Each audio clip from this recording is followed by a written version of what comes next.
भात भात भनेको त कता गएको भन्दा के भन्छ? कता गएको भन्दा के भन्छ? हाम्रो भाषामा अरु के भन्छ? भन त राईमा। राई यता उ भन्दा चाहिँ के भन्छ? यता उ कन्ना फेरि। कन्ना फेरि। कन्ना फेरि? अनि भात खाना उ भन्दा? भात खाना तक्चे तक्चे त्यसो भन्छ? तक्चा अनि त्यसपछि तक्चे आउलाई के भन्छ? के आउ भनेको? आउ कम भनेको? अनि जम्लु भनेको पेगी। त्यसपछि अहिले जाम भनेको आल्लो पेगी। ए पेगी भनेको जम? आल्लो तिमा के हो राई हो? तिमीलाई कसले सिकाएको लिम्बू भाषा चाहिँ? बोजूले होमवर्क गर्दाखेरि मम्मीले होमवर्क गर्दाखेरि हामीले बोजूबाट कति सिकिसक्यौँ नि घरिघरि गर्दै। आफ्नो भाषा सिक्नु त पर्छ त। आफ्नो भाषा सिक्नु त पर्छ त। मलाई धेरै बोजूले सिकाउनु भएको छ। अनि भोलि पर्सि मुखलाई के भन्छ आउँछ? के भन्छ? आँखालाई मिकिन, नाकलाई मिक मिक मिक मिकिन,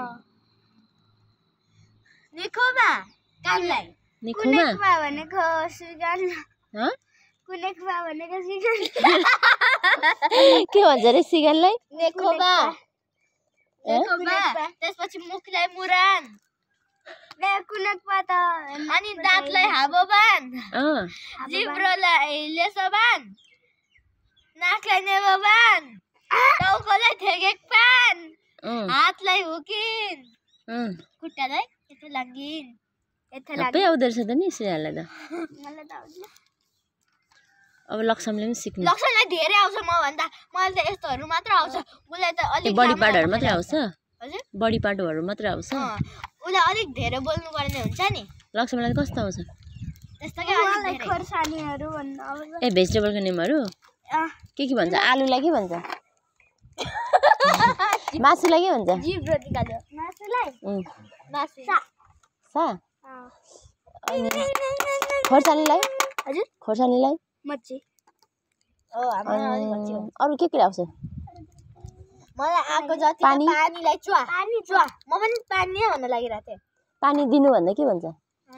चुवा पिरो। चुवा पिरो? चुवा फेटे। ए पिरो भनेको चाहिँ के हो? पिरो भनेको चाहिँ के हो? पिरो? राई भाषामा हाम्पा भन्छ। कुन राईमा? के भन्छ? बान्ताबारे। ए बान्ता भाषा पनि आउँछ लक्ष्मलाई? लक्ष्मण तिम्रो भन्छ तर बोजाउनु भएको छ नि अहिले? वराई हो कि लिम्बू हो? लिम्बू नर्मल लिम्बू। गाउँ